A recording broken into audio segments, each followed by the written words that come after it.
Halo semua, kembali lagi di podcast Bahasa Indonesia bersama Windah. Podcast ini bisa didengarkan di Spotify, YouTube, dan masih banyak platform lainnya.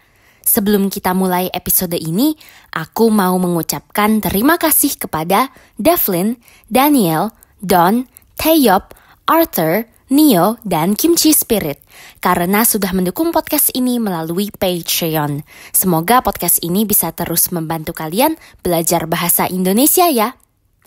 Maaf banget baru bisa buat episode baru karena 2 minggu terakhir ini aku sibuk banget. Di minggu pertama aku bawa orang tuaku jalan-jalan di China. Di minggu yang kedua, ada banyak banget acara, mulai dari penampilan tarian tradisional Tiongkok untuk acara kelulusan, wisuda, sampai pindahan balik ke Jakarta. Aduh, rasanya capek banget. Tapi setelah tidur banyak, batuk-batukku sudah hilang, tenagaku sudah kembali, dan akhirnya bisa rekam episode baru lagi. Sekarang aku sudah di Jakarta. Sudah beberapa hari meninggalkan Tiongkok, dan rasanya sudah mulai rindu. Jadi di episode kali ini, aku akan membagikan beberapa hal yang rasanya akan sangat aku rindukan dari Tiongkok. Pertama adalah jalanannya, terutama saat berjalan kaki. Di China, trotoarnya lebar-lebar dan bersih-bersih. Walaupun terkadang ada motor listrik yang lewat, tidak terlalu mengganggu karena trotoarnya biasanya lebar. Kalau di Jakarta, trotoarnya kecil-kecil, sempit-sempit. Bahkan kadang tidak ada trotoar. Jadi kita harus jalan kaki di pinggir jalan raya, jalan besar. Kadang trotoarnya malah bolong-bolong. Paling menyebalkan kalau habis hujan jadi becek. Kalau kaki kita kena becek, sendalnya jadi kotor. Belum lagi kalau ada motor yang menghindari macet. Sudah trotoarnya kecil, ada motor yang lewat. Aduh, rasanya mengganggu banget. Dan sebenarnya bahaya ya. Tapi ya, begitulah. Jadi sebenarnya aku sangat suka jalan kaki. Kalau waktu di China, jalan kaki 1 atau 2 kilometer tidak terasa karena nyaman dan aman. Kalau waktu di Jakarta, jalan kaki 10 menit saja, beberapa ratus meter, rasanya sudah capek. Begitu juga dengan sepeda. Jalan-jalan di Jakarta tidak terlalu ramah untuk sepeda.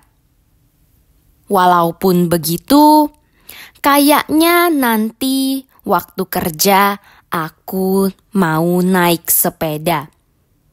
Karena tempat kerjaku hanya 1 kilometer dari rumah. Nanti aku pasti cari jalan kecil di dalam perumahan supaya lebih aman daripada lewat jalan raya. Kalau tempat lain yang jauh-jauh, lebih baik naik ojol aja deh. Naik sepeda lewat jalan raya tidak aman. Bagaimana dengan di negaramu? Apakah jalanan di sana aman untuk pejalan kaki dan sepeda? Nah, hal kedua yang akan aku rindukan dari China adalah mutu barang-barangnya, kualitas barangnya. Mulai dari buah-buahan. Buah-buahan di Tiongkok lebih murah dan enak. Aku suka banget makan buah-buahan, apalagi yang rasanya asam dan manis. Makanya aku suka makan beri-berian seperti strawberry, blueberry, dan blackberry.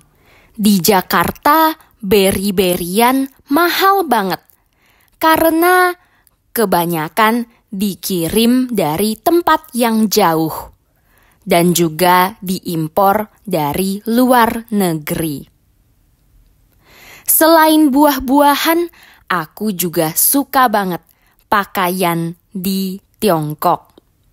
Modelnya, bahannya bagus banget. Waktu belanja pakaian, menurutku bahan itu penting banget. Aku suka baju yang bahannya katun atau bahan alami lainnya. Kalau di Indonesia, agak susah dapat baju yang bahannya katun. Mamaku juga suka belanja baju di China. Waktu di Indonesia, banyak baju yang enggak cocok, enggak pas di badannya. Waktu di Tiongkok, lebih gampang ketemu baju yang pas di badan. Makanya, waktu jalan-jalan kemarin, mamaku beli banyak baju baru. Hal ketiga yang akan aku rindukan dari Tiongkok adalah tentu saja bahasa Mandarin dan budayanya. 2 tahun tinggal di China, bahasa Mandarinku berkembang pesat. Cepat banget. Aku enggak terlalu suka belajar bahasa hanya dengan membaca dan menulis. Jadi, waktu hidup di China, bertemu langsung dengan orang-orang China, rasanya sangat membantuku melatih bahasaku dengan cara yang alami. Aku juga suka kesenian tradisional Tiongkok. Selain belajar tarian tradisional, aku juga belajar alat musik tradisional Tiongkok yang namanya erhu. Sekarang, coba kita dengarkan permainan erhu-ku setelah belajar selama 1 tahun.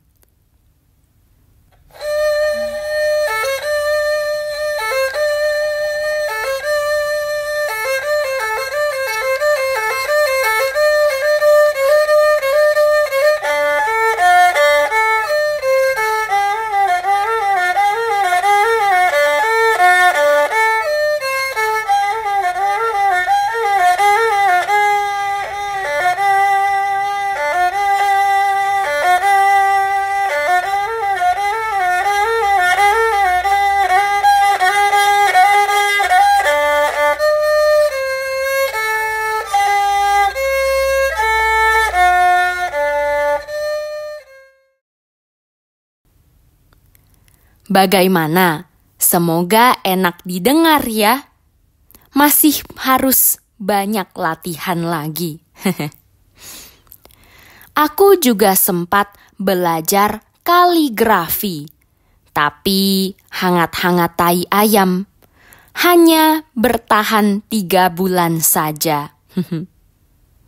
Jadi menurutku belajar kesenian tradisional China sangat membantuku melatih bahasa Mandarin secara alami lewat interaksi dengan guru dan teman-teman. Jujur, aku takut nanti bahasa Mandarinku hilang setelah balik ke Indonesia, tidak ketemu orang China. Mungkin kalian berpikir, kan masih bisa nonton film dan dengar lagu Mandarin. Nah, kalau ini aku sudah coba, tapi nggak tahu kenapa aku tidak terlalu suka film dan lagu-lagu Mandarin. Mungkin karena kalau untuk hiburan, media barat lebih cocok dengan seleraku. Kalau untuk Tiongkok, aku lebih tertarik dengan makanannya, jalan-jalannya, dan kesenian tradisional. Bagaimana dengan para pendengar?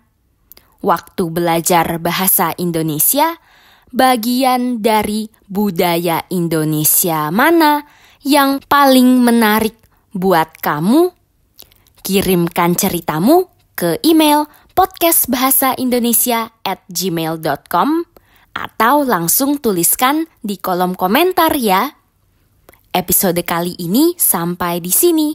Jangan lupa dukung podcast ini ya dengan menjadi sahabat Windah di Patreon dan dapatkan transkrip serta terjemahan untuk semua episode yang ada di podcast ini. Bisa juga dukung podcast ini dengan memberikan penilaian di Spotify dan Apple Podcast serta membagikannya di media sosialmu. Sampai jumpa di episode berikutnya. Dah!